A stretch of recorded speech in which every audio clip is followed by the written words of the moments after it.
எல்லோருக்கும் வணக்கம். என் பெயர் நாகா. இன்றைக்கி இந்த வீடியோவில் ஒரு கிரேவி ரெசிபி தான் பண்ண போகிறோங்க.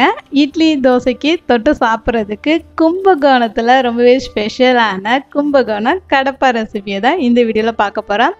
ஆனால் ரொம்பவே சிம்பிள் மெத்தடாக நல்ல டேஸ்ட்டாக எப்படி பண்ணணுங்கிறதுக்கு இந்த வீடியோவில் நான் ப்ராப்பராக சொல்லி கொடுக்க போகிறேன். வெல்கம் டு ஃபுட்மா சமையல். ஃபஸ்ட்டு ஒரு குக்கர் எடுத்துக்கோங்க. குக்கரில் பாசிப்பருப்பு நான் சேர்த்துருக்கேன். ஒரு 100 கிராமுக்கு கொஞ்சம் கம்மியாக சேர்த்துருக்கேன். அடுத்து நல்ல ஒரு பெரிய சைஸு உருளைக்கிழங்க கட் பண்ணி சேர்த்துக்கோங்க. கொஞ்சம் பெரிய சைஸாகவே கட் பண்ணி வச்சுருங்க. தண்ணி ஊற்றிட்டு கொஞ்சமாக மஞ்சப்பொடி, கொஞ்சமாக உப்பு ஆட் பண்ணிவிட்டு மூடி போட்டு கரெக்டாக ஒரு 3 விசில் வச்சு எடுத்துக்கலாம். இல்லை உங்கள் குக்கருக்கு தகுந்தது போல் வச்சு எடுத்துக்கோங்க. அடுத்து ஒரு கடாயில் கொஞ்சமாக எண்ணெயில் கொஞ்சம் கல்பாசியும் 2 பிரியாணி இலையும் சேர்த்துருக்கேன். சோம்பு கொஞ்சம், வெங்காயம் நீல வாக்கில் ஒரு கையளவு சேர்த்துருங்க. வெங்காயத்தை வதக்கி எடுத்துக்கோங்க. காரத்துக்கு ஒரு 3 பச்சை மிளகாய், கொஞ்சமாக கருவேப்பிலை சேர்த்துருக்கேன். இதையும் சேர்த்து வதக்கிக்கலாம். தக்காளி ஒரு தக்காளி,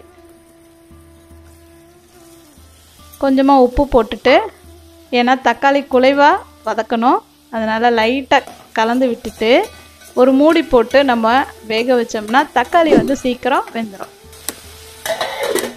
ஒரு மசாலாவை நம்ம ரெடி பண்ணிடலாம். ஒரு பல்லு பூண்டு, ஒரு சின்ன துண்டு இஞ்சி, ஒரு ஏலக்காய், ஒரு சின்ன துண்டு பட்டை, 2 கிராம்பு,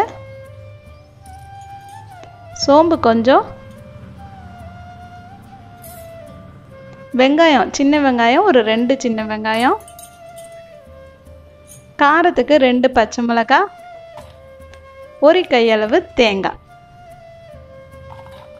இது எல்லாத்தையுமே நல்லா பட்டு போல் அரைச்சி எடுத்துடலாம். நல்லா நெய்ஸாக இருந்ததுன்னா கடப்பா நல்லா க்ரீமியாக கிடைக்கும். இங்கே பாருங்கள், தக்காளியும் நமக்கு குலைவாக வதக்கி எடுத்தாச்சு. அடுத்து நம்ம வேக வச்சுருந்த பாசிப்பருப்பு உருளைக்கிழங்க சேர்த்துட்டு தேவையான அளவுக்கு தண்ணியும் ஊற்றிட்டு கலந்து பாருங்கள். தண்ணி தேவைப்பட்டால் எக்ஸ்ட்ரா ஆட் பண்ணிக்கோங்க, ஏன்னா பாசிப்பருப்பு கொஞ்சம் நேரத்தில் கெட்டி ஆயிரும். இப்போ நம்ம அரைச்சி வச்சுருந்த இந்த தேங்காய் பேஸ்ட்டை சேர்த்துடலாம்.